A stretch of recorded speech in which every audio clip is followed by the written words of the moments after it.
نحمده ونصلي على رسوله الكريم أما بعد أعوذ بالله من الشيطان الرجيم بسم الله الرحمن الرحيم يا أيها الذين آمنوا توبوا إلى الله توبة نصوحا اے ایمان والو خالص توبہ کرو۔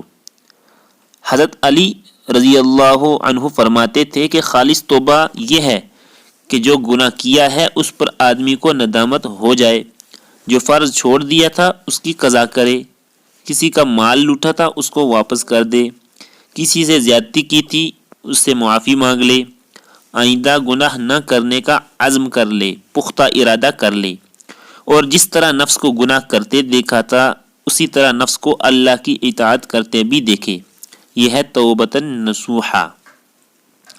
عسیٰ ربکم ان یکفر عنکم سیئاتکم، قرآن کریم میں بار بار یہ بات آئے گی۔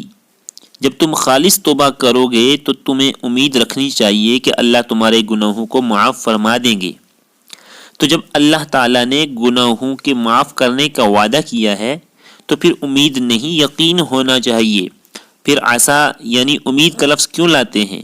اس کی وجہ یہ ہے کہ جب انسان نیک عمل کرتا ہے تو اللہ تعالیٰ نیک عمل پر دنیا میں نعمتیں دیتے ہیں، اس نیک عمل کے بدلے میں نعمت مل گئی، اب جنت کس بات کی؟ اگرچہ ہم نے وعدہ کیا تھا لیکن جو تم نے عمل کیا تھا اس کا بدلہ تمہیں دنیا میں مل گیا تھا، اس لیے اب تمہیں امید ہونی چاہیے۔